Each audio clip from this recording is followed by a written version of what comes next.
In October 1929, a man walked into his bank in Cleveland to withdraw his life savings. The teller told him the money was gone. Not stolen, not lost in a fire, just gone. And when he asked where it went, the answer he got would become familiar to 25 million Americans over the next 4 years. We think we understand unemployment. You lose your job, you file for benefits, maybe tap into savings, find something new. Uncomfortable, sure, but survivable. The Great Depression didn't work like that, because when a quarter of the country loses their jobs at the same time, everything we think of as a safety net just evaporates. And what replaced it was something closer to free fall. Here's what matters right now. We talk about the Depression like it's ancient history, some grainy documentary footage of bread lines and dust bowls. But the mechanisms that failed then, the systems that were supposed to catch people, they didn't vanish, they evolved. And understanding what happened when those systems collapsed tells you exactly what's standing between you and the same fate today. So let's start with the obvious question. What actually happened when you lost your job in 1930? The short answer, nothing helped you. There was no unemployment insurance, no food stamps, no welfare system.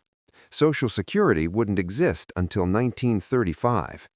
The federal government had no mechanism to catch you when you fell. You just fell. And whether you hit bottom or found a ledge depended entirely on what you'd built for yourself before the fall started. Here's how it unfolded. You lose your job. Let's say you're a factory worker in Detroit, October 1929. Ford just cut production by 40%. You're not fired exactly, just told to come back when things pick up. You wait a week, then 2, then a month. Your savings, if you have any, start draining. Rent is due. Your kids need food. You have maybe 3 months of runway, if you're lucky. Most people had less. 3 months later, you're broke, completely. And this is where it gets uncomfortable. Your first move is to hit up family. Maybe your brother has work, can spot you some cash. But here's the problem. He probably just lost his job too. By 1933, 1 in 4 American workers was unemployed, which means in a family of 4 working adults, statistically, 1 of you still had income, and that one person was now supporting everyone else. The math didn't work. It couldn't work. So you move to option 2, charity. Churches, soup kitchens, bread lines. And here's where the scale becomes almost absurd. In 1930, private charities in America were set up to help maybe a few thousand people in each city.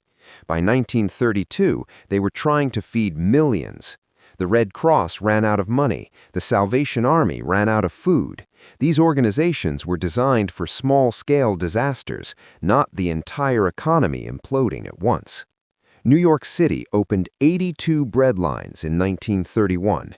They served 85,000 meals a day. That's just one city.